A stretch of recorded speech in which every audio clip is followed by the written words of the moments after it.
성령님 좋은 아침입니다. 이 시간 성령님을 초청합니다. 오늘도 내 안에 오셔서 하나님을 기쁘시게 해드릴 것을 소원하게 해주세요. 오늘 말씀을 통해 구체적으로 무엇을 해야 할지를 깨닫게 해주세요. 깨달은 것을 삶 속에서 실천할 수 있도록 도와주세요. 아멘. 오늘 함께 나누실 하나님 말씀은 민수기 20장 22절에서 29절까지 말씀입니다.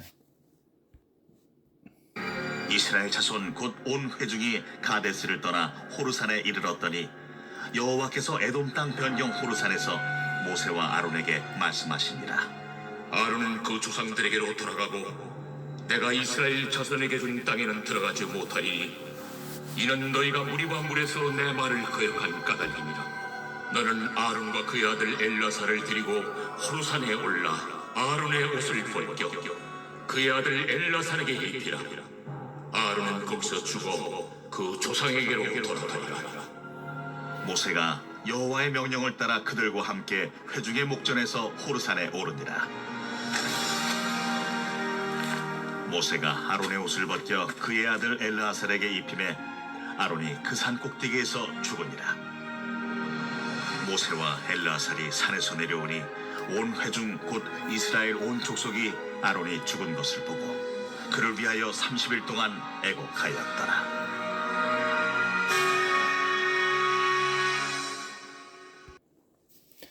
민수기 20장 1절에서 13절은 하나님께 물이 없다고 불평하는 이스라엘 백성들에게 모세를 통해 물을 주시려고 하는 내용입니다.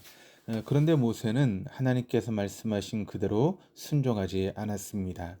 자신의 생각을 첨가해서 이스라엘 백성들을 정죄했고 또 하나님의 거룩함이 아닌 자기 자신을 드러내려고 했습니다.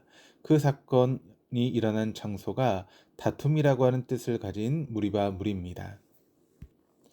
그리고 14절에서 21절은 이스라엘이 에돔 지역을 통과해서 가나안 동평으로 가장 빠른 길로 행군하려고 했지만 에돔 왕은 그 요청을 거절합니다.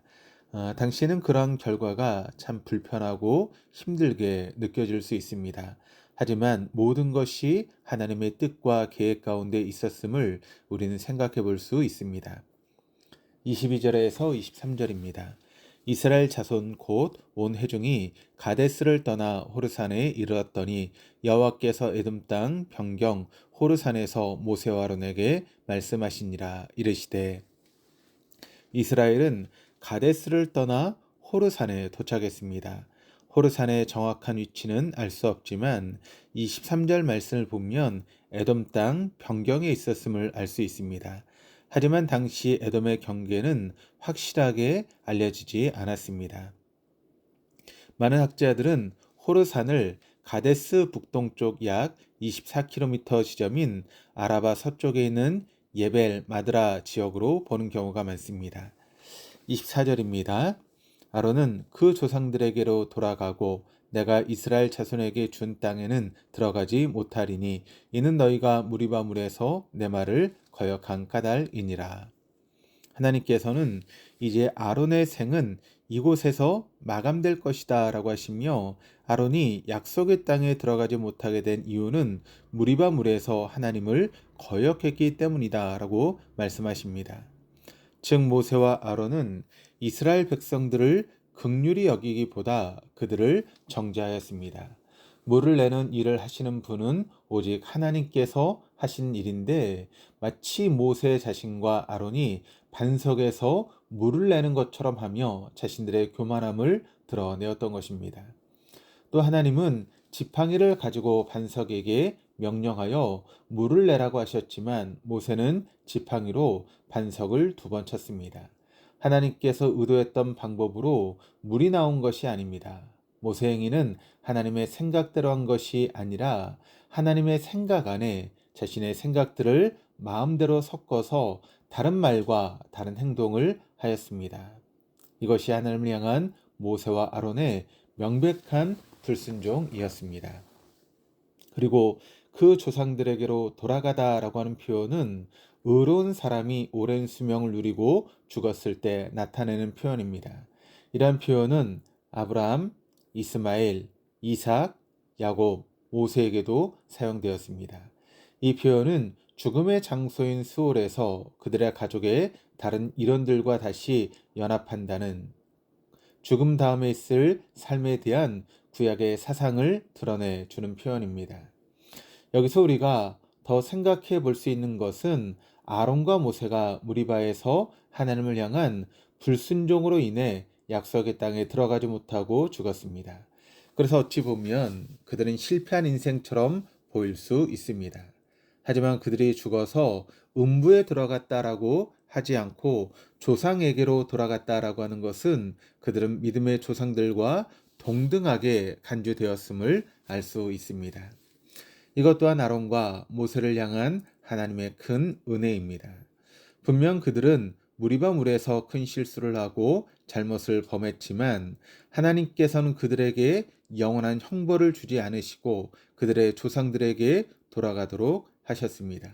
그리고 그들이 죽어서 하나님을 만나게 된다면 아마도 하나님께서는 그동안 수고 많았다라고 그들의 등을 토닥여 주셨을지 모릅니다. 때론 우리들도 큰 잘못과 실수로 인해 이제 모든 것이 끝났다라고 생각할 그런 생각들이 우리에게 찾아올 때가 있을지 모릅니다. 하지만 그런 순간에도 우리를 지독하게 사랑하시고 또 우리에게 은혜 주시기를 원하시는 하나님을 향하여 눈을 들고 그분만을 바라볼 수 있어야 하겠습니다. 하나님께서 우리에게 허락하신 소명을 끝까지 지키기 위해서 최선을 다하는 삶을 살아야겠지만 사실 우리의 힘만으로는 할 수 없다고 더욱 하나님께 은혜를 구하는 삶을 살아갈 수 있어야 하겠습니다. 마지막 25절에서 29절까지 말씀입니다. 너는 아론과 그의 아들 엘라사를 데리고 호르산에 올라 아론의 옷을 벗겨 그의 아들 엘라살에게 입히라. 아론은 거기서 죽어 그 조상에게로 돌아가리라. 모세가 여호와의 명령을 따라 그들과 함께 회중의 목전에서 호르산에 오르니라. 모세가 아론의 옷을 벗겨 그의 아들 엘라살에게 입히매 아론이 그 산 꼭대기에서 죽으니라. 모세와 엘라살이 산에서 내려오니 온 회중 곧 이스라엘 온 족속이 아론이 죽은 것을 보고 그를 위하여 30일 동안 애곡하였더라. 누군가의 옷을 벗겨서 다른 사람에게 그 옷을 입히는 것은 직위를 이양하는 의식입니다. 모세는 아론에게서 대제사장의 옷을 벗겨 그 아들 엘르아살에게 입혔습니다. 죽은 자가 입었던 옷은 부정하기 때문에 아론이 죽기 전에 먼저 대제사장의 옷을 아들 엘르아살에게 넘기도록 했습니다. 아론이 입었던 대제사장의 옷을 아들 엘르아살에게 입히는 의식을 통해 아론이 대제사장직에서 물러나며 아들에게 그 대제사장직이 이양되게 된 것입니다. 그리고 아론은 대제사장답게 호르산 꼭대기에서 죽음을 맞이했습니다. 이때 아론의 나이가 123세였으며 모세는 120세였습니다. 출애굽 1세대가 이제는 광야에서 거의 죽어갔기에 아론의 죽음은 이스라엘의 광야 생활도 이제 거의 다 끝나가고 있다라고 하는 것을 알 수 있게 하는 부분입니다. 아론의 죽음으로 온 이스라엘은 아론을 기억하며 30일 동안이나 애곡하였습니다.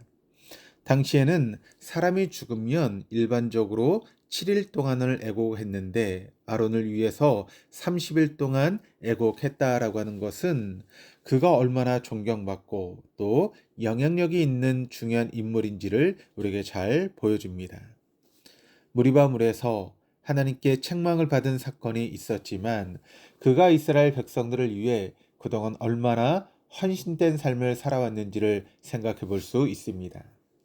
훗날 모세가 죽었을 때도 이스라엘은 30일 동안 애곡했습니다. 호르산에서 아론을 향한 30일 동안의 애도 기간은 이스라엘 백성들이 새 출발을 다짐하는 기간이기도 합니다. 이제 그들은 호르산을 떠나며 과거에 지녔던 불신앙의 그림자들을 완전히 청산하고 새롭게 출발해야 합니다. 배고프다고, 목마르다고, 길이 험하다고 하나님을 계속해서 신뢰하지 못하고 하나님을 쉽게 원망하는 나약한 자세로는 가나안 땅에 들어갈 수 없다는 것을 깨닫고 애도해야 합니다. 쉽게 넘어지고 절망하는 모습으로는 가나안 땅을 유업으로 받을 수 없다는 것을 깨닫고 애곡해야 합니다. 자기 자신을 먼저 돌아보기보다 늘 다른 사람들을 먼저 원망하는 태도로는 하나님 나라의 주인공이 될 수 없다는 사실을 통곡해야만 하는 시간인 것입니다. 그렇다면 지금의 우리들은 무엇을 애곡해야 하겠습니까? 이제 우리들은 세상에서 부유한 사람으로 살아가기 위해 아둥바둥하는 것이 아니라 우리들의 모습을 늘 돌아보며 마음이 가난한 오직 하나님만을 목적 삼는 하나님의 사람들로 살아갈 수 있는 우리 모두가 되어야 될 줄로 믿습니다. 그런 삶을 살아갈 수 있는 우리 동독의 모든 교우들 다 될 수 있기를 주님의 이름으로 축복합니다. 기도하시겠습니다. 하나님 아버지, 무리바 물에서 실패하였던 아론을 하나님께서는 완전히 버리지 않으시고 그 조상의 땅으로 인도하여 주신 것처럼 참으로 연약한 우리들도 늘 신실하게 사랑하여 주심을 감사드립니다. 때로는 삶의 현장에서 예상치 못한 어려움들을 경험하며 좌절하고 낙심하는 마음이 생길 때도 있습니다. 그러나 우리들 모두가 삶의 자리에서 늘 하나님만을 목적 삼는 삶을 살아가며 주님 다시 오실 길을 준비하는 사명을 계속 이어갈 수 있도록 힘과 지혜를 더하여 주시옵소서. 감사드리며 예수 그리스도 이름으로 기도드립니다. 아멘.